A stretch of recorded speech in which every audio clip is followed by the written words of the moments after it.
So friends, let's discuss today some important questions related to the first week of embryonic development, and these are the basic questions also. So the first question you can see here: when does a secondary oocyte complete its second meiotic division to become a mature ova? So these are the options. Now I'm going to tell you the answer. Very important is the calcium wave in oocyte. So here you can see here that this calcium wave in oocyte, when it begins, that is when this sperm so here penetrates this corona radiata cell layer and the zona pellucida, and when it makes contact with the vitelline membrane. So therefore I've written, so here it is written that the calcium wave in oocyte begins or happens after penetration of corona radiata cell layer and zona pellucida, and the result of this calcium wave in oocyte is that, so here basically it causes the resuming of second meiotic division of oocyte, and you already know that, so here due to this second meiotic division of oocyte only, that is secondary oocyte converted into a mature ovum. So therefore the correct answer is the at fertilization. Why? Because that this penetration of, so here a penetration of zona pellucida is also a step of, so here penetration of zona pellucida is also a step of fertilization. So now you can see here the correct answer is option C. And now for understanding I have written in this way. So here see, that is when the sperm penetrates the zona pellucida, then calcium wave of oocyte occurs, and this calcium wave of oocyte resumes the second meiosis meiosis II of the secondary oocyte, and since penetration of zona pellucida is a step of fertilization, so therefore the correct answer is option C, that is at fertilization. Now, third question. So here next question you can see, how soon after fertilization occurs within the uterine tube does the blastocyst begin implantation? So friends, if you see basically implantation period is between 6 to 12 days after fertilization. So therefore, and you already know basically the first week of embryonic development is from the day 1 to day 6. So therefore almost at the last day of the first week of embryonic development, that is implantation begins. So therefore that implantation period is between 6th and 7th day, 6th and 12 days after fertilization. That's the question. Now here if you see the question, so here basically now how soon after fertilization occurs within the, so therefore that since it is not written about the day 6, but now if you see that within minutes, no, by 12 hours, no. Now basically if you see that all these are the processes or the days, periods of first week of embryonic development, but this occurs at the almost at the last or the beginning of the second week. So therefore the, so here almost or the best answer is the option E, day 7. So therefore I also have written that. So see friends, so here since implantation occurs almost at the last day of first week of embryonic development, and the first week is from day 1 to day 6, so therefore the correct answer is almost, that is by day 7, option E. Now the next question is very simple: where does the blastocyst normally implant? So before this you should already know that for that is implantation, that is the endometrium, the layer of endometrium has to undergo some cyclic changes, and that layer of so here endometrium which can undergo such cyclic changes, so here in that layer only, so here implantation normally occurs. And since the, so here layer is the function layer of the endometrium only, and all the remaining layers they don't undergo such changes, so therefore the correct answer is option B. So therefore I have written that in this way. So here that since the functional layer of endometrium is the upper layer of uterus and it undergoes cyclic changes during menstruation, whereas the other layers like the basal layer also in fact doesn't undergo any changes. So therefore the correct answer is option B. This is a very interesting question. Which of the following events is involved in cleavage of the zygote during the week 1 of embryonic development? So friends, if you see here that this is the fertilized egg. Now here, so as you know that through the cleavage process that this fertilized egg undergoes a unequal number of divisions, and also you can see here that, and as a result, so here basically that from this a single cell, first of all two cells formed, then three cells, and finally at the last, so here basically multiple cells are formed, and this, so here basically cells which are formed through the cleavage process, and all these cells are the blastomeres. Now here if you see that the size of the blastomeres, so here is smaller than the normal fertilized egg or the normal zygote.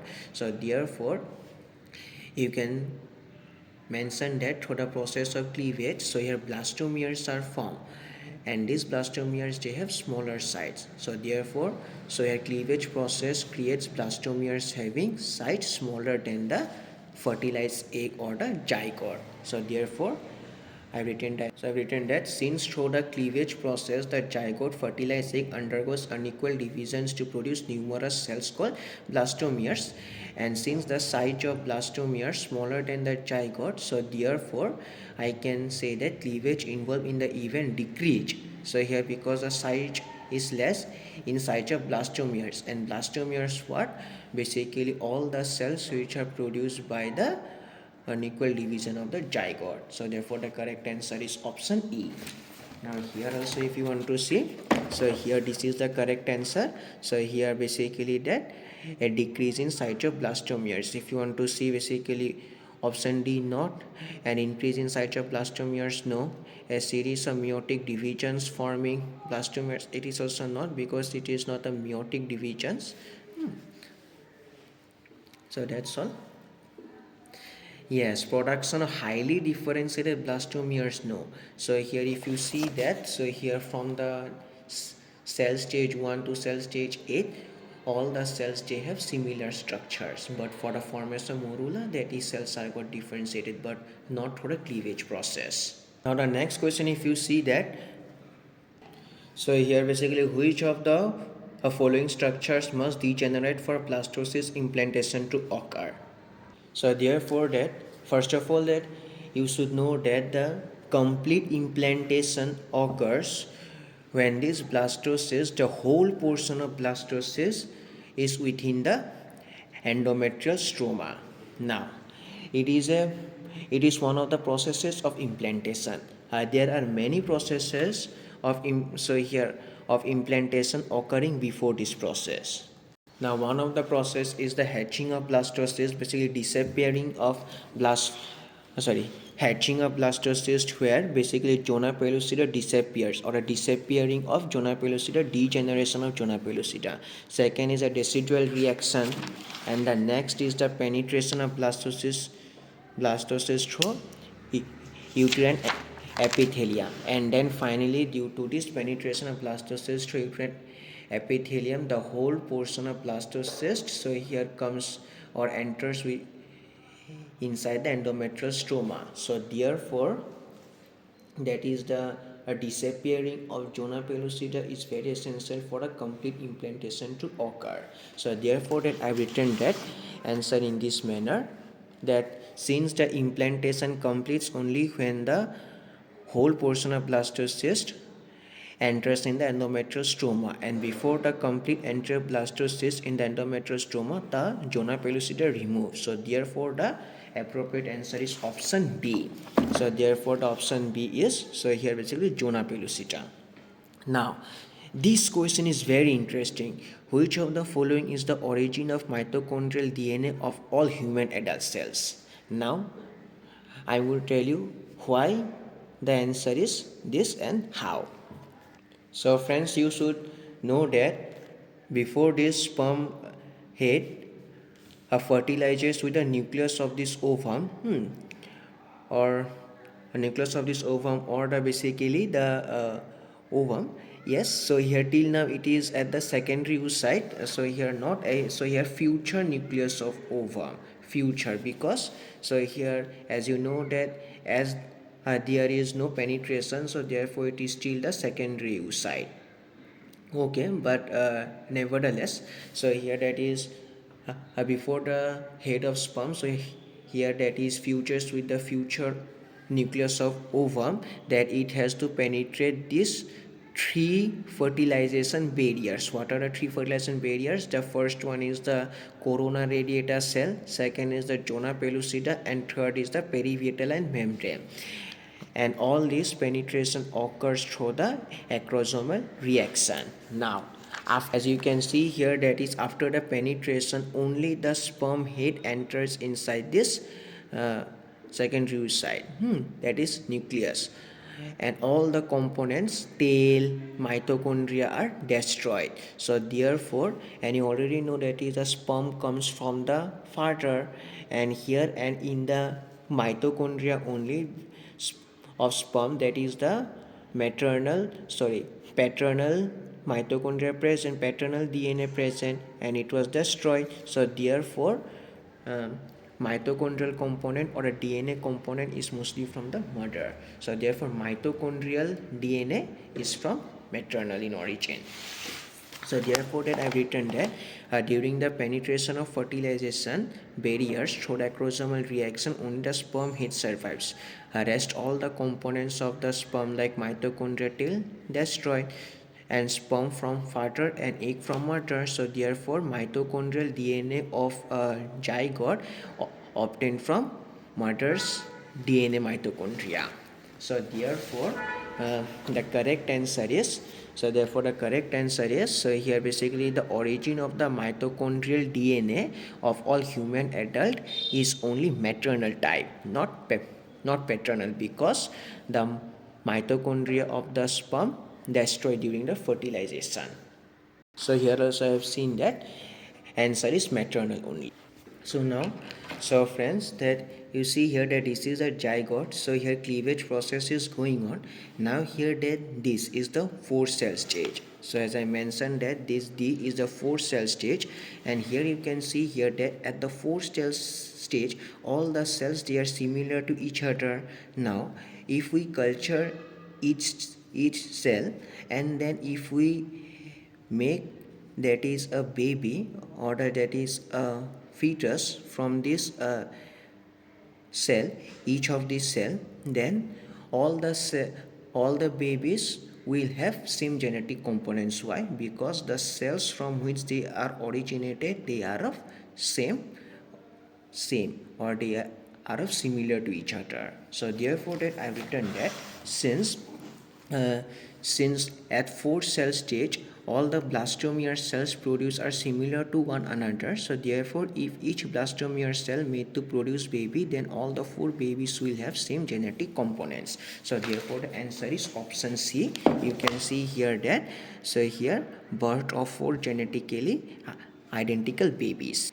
Now, the last question is about in oogenesis, which of the following events occurs immediately following the completion of second meiosis? So, first of all, that uh, you should remove the, suppose let the answer is suppose this, suppose any, suppose C, then you will have to eliminate the remaining options. So let's eliminate the option B first.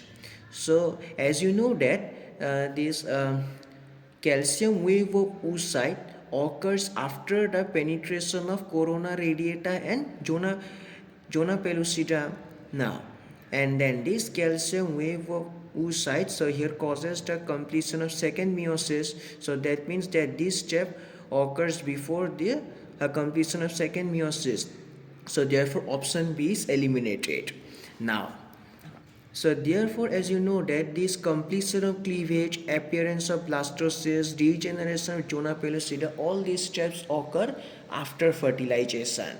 Now, if you see that this formation of female pronucleus occurs before fertilization, but now we have to ask basically occurs immediately following the completion of second meiosis. So therefore that, as you already know that after the completion of second meiosis, so here female pronucleus is formed, and then when this female pronucleus, so here fertilizes with the sperm basically male pronucleus, then only fertilization occurs, and after the fertilization that these steps occurs. So therefore option E, D and A are also eliminated. So therefore the correct answer is option C.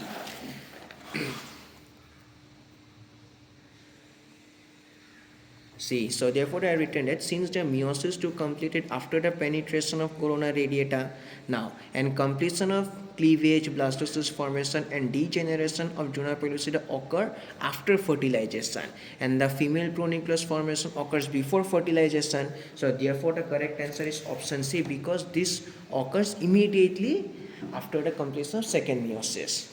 That's all about the important questions.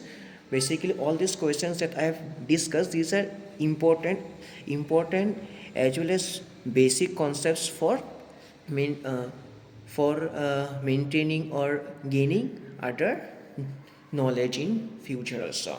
That's all about. So thank you and thanks for watching.